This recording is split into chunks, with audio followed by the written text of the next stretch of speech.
할렐루야, 행복한 금요일 아침입니다. 오늘만 지나면 주말이 다가오네요. 오늘도 힘내시고요. 또 하나님께서 주신 가정과 직장과 모든 환경 가운데 감사가 넘치길 주님의 이름으로 축복합니다. 오늘 함께 나눌 말씀은 누가복음 16장 19절부터 31절 말씀입니다. 한 부자가 있어 자색 옷과 고운 베옷을 입고 날마다 호화롭게 즐기더라. 그런데 나사로라 이름하는 한 거지가 헌데투성이로 그의 대문 앞에 버려진 채 그 부자의 상에서 떨어지는 것으로 배불리려 하매 심지어 개들이 와서 그 헌데를 핥더라. 이에 그 거지가 죽어 천사들에게 받들려 아브라함의 품에 들어가고 부자도 죽어 장사되매 그가 음부에서 고통 중에 눈을 들어 멀리 아브라함과 그의 품에 있는 나사로를 보고 불러 이르되 아버지 아브라함이여 나를 긍휼히 여기사 나사로를 보내어 그 손가락 끝에 물을 찍어 내 혀를 서늘하게 하소서. 내가 이 불꽃 가운데서 괴로워하나이다.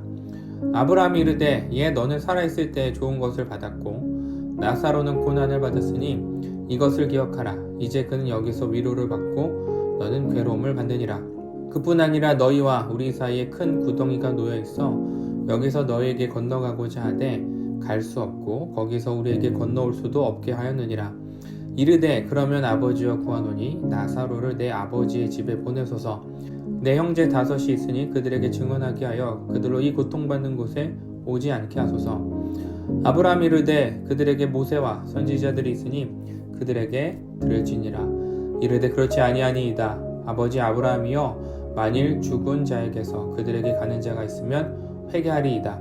이르되 모세와 선지자에게 듣지 아니하면 비록 죽은 자 가운데서 살아나는 자가 있을지라도 권함을 받지 아니하리라 하였다 하시니라. 아멘. 누가복음 16장 후반부 말씀은 이제 부자와 나사로 이야기가 등장합니다. 교회를 오랫동안 다니신 분들이라면 주일학교 시절부터 자주 들었던 성경 말씀이죠.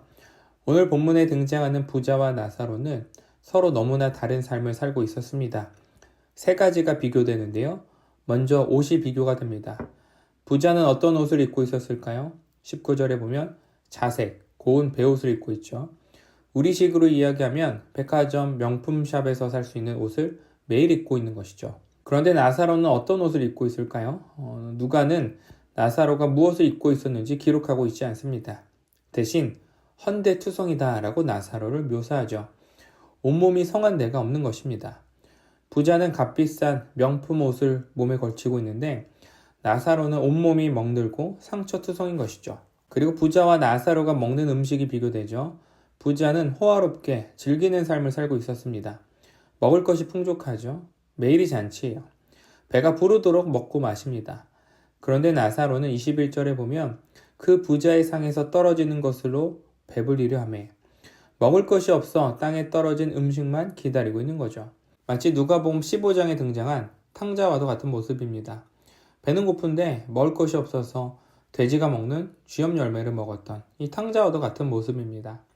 그리고 마지막 거주하는 집이 다르죠. 부자는 어떤 곳에서 살고 있었습니까? 20절에 보면 힌트가 있죠. 대문이 있는 집이요. 그런데 나사로는 거처가 없어요. 그런데 여기서 주목해야 되는 부분은 성경은 부자 이름을 말하지 않습니다. 그저 한 부자다 라고만 말하죠. 그런데 나사로는 이름이 있어요. 누가는 나사로의 이름만 성경에 기록해 놓습니다. 아이러니하죠. 세상은 부자와 거지가 있다면 누구의 이름을 기억할까요? 부자의 이름을 기록해 놓겠죠. 전 세계적으로 부자인 사람들이 있습니다. 대표적으로 테슬라 대표인 일론 머스크, 아마존 창립자 제프 베이존스, 미국 대통령 트럼프, 이 사람도 부자죠. 이런 사람들의 이름을 세상 사람들은 기억합니다. 그런데 의정부에 사는 두강이 다른 사람들 알까요? 전혀 알지 못하죠. 세상은 부자를 기억하지 평범하고 가난한 사람을 기억하지 않습니다. 그런데 성경은 반대예요. 거지 나사로의 이름만 기억하고 있습니다. 이 말씀이 우리에게 주는 적용점이 있죠. 누가 우리를 기억하는 삶을 살아야 하는가? 세상이 우리를 기억해 주길 바라는가? 아니면 하나님이 우리의 이름을 기억하길 바라는가? 여기에서 오늘 우리의 삶의 방향과 목적이 달라집니다. 자신의 이름이 세상에 알려지는 것 너무나 기쁘고 행복한 일이죠. 내 이름이 유명해지고 사람들이 알아봐주면 그것만큼 자랑스러운 일이 없어요. 그런데 우리의 이름이 아무리 세상에서 유명한다 한들 하나님이 기억하지 않는 이름이라면 우리의 다음은 어떻게 될까요? 25절에 보면 아브라함이 이르되 얘 너는 살았을 때 좋은 것을 받았고 나사로는 고난을 받았으니 이것을 기억하라. 이제 그는 여기서 위로를 받고 너는 괴로움을 받으니라. 부자는 살아있을 때 좋은 것을 받았습니다. 그러나 나사로는 현실에서 고통스러운 삶을 살았죠. 그런데 기억해야 될 것이 무엇입니까? 하나님 앞에 기억된 나사로는 죽음 이후 위로를 받습니다. 평안을 누려요. 그러나 부자는 죽음 이후에 음부에서 지옥에서 괴로움을 받죠. 영원한 고통 가운데 살아가게 됩니다. 지옥에서의 삶이 너무나 괴로워요. 24절 보면 아버지 아브라함이여 나를 긍휼히 여기사 나사로를 보내어 그 손가락 끝에 물을 찍어 내 혀를 서늘하게 하소서. 내가 이 불꽃 가운데서 괴로워하나이다. 나사로의 손가락에 물 한 방울이라도 찍어서 자신의 혀를 서늘하게 해달라고 간곡히 요청해요. 긍휼을 베풀어 달라는 것이죠. 그러나 지옥은 긍휼이 여김을 받지 못하는 곳입니다. 부자의 삶에는요, 긍휼이 없었죠. 가난하고 아픈 나사로를 돌보는 긍휼이 없었습니다. 그런데 죽음 이후 자신이 베풀지 않았던 긍휼을 구하나 긍휼이 여김을 받을 수 없습니다. 그런데 이 부자는 왜 이렇게 살아갔을까요? 가난한 자를 돌보지 않고 긍휼을 베풀지 않고 왜 자신의 배만 채우다 삶을 마감했을까요? 29절 이후에 그 해답이 있습니다. 부자가 지옥에서 너무 고통스러우니까 아직 살아있는 자신의 형제 5을 위해 나사로를 보내서 이 지옥에 오지 않게 해달라고 요청하죠. 그런데 이 요청은 이렇게 거절이 되죠. 29절 또한 말씀 보면 아브라함이 이르되 그들에게 모세와 선지자들이 있으니 그들에게 들을지니라.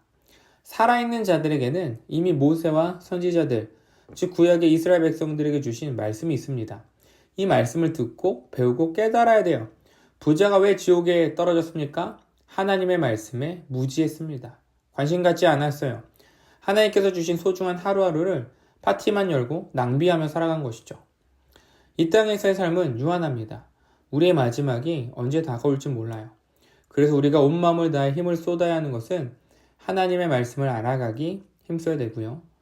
아는 것에서 끝나지 않고 적용해야 됩니다. 말씀을 적용해 가면서 하나님이 우리의 삶을 하루하루 기억하시도록 힘써야 된다는 것이죠. 하나님은 말씀대로 살아간 우리의 삶을 기억하십니다. 살아가는 빛 속은 성도님들의 삶이 하나님이 기억하는 삶이 되기를 소망합니다. 이 삶을 위해서 오늘도 말씀 안에 머물며 하나님 안에 살아가는 복된 날이 되시길 주님의 이름으로 축복합니다. 기도하겠습니다. 하나님 감사합니다. 오늘 부자와 나사로의 이야기를 통하여서 우리가 기도하기 원하는 것은 세상이 기억하는 우리의 삶이 아니라 하나님이 기억하는 삶을 살아가게 하여 주시옵소서. 하나님의 말씀대로 살아가며 하나님께서 우리의 삶을 기억하시는 삶을 살아가길 원합니다. 하나님께서 주시는 말씀에 반응하고 적용하고 실천해 갈 수 있는 우리 모든 삶이 되게 하여 주시옵소서. 사랑하는 빛 속은 성도님들의 삶을 두고 기도합니다. 빛 속음이 매일 먹고 있는 이 새벽 묵상 말씀을 통하여서 단순히 듣고 끝나는 것이 아니라 이 말씀을 듣고 하나님께서 기억하시는 삶을 위해서 말씀대로 살아갈 수 있는 우리 귀한 성도님들이 되게 하여 주시옵소서. 한 주를 마감하는 금요일입니다. 한 주간 지켜주신 주님의 은혜에 감사하며 오늘 또한 감사와 은혜가 넘치는 귀하고 복된 금요일이 되게 하여 주시옵소서. 감사드리며 예수님의 이름으로 기도드렸습니다. 아멘.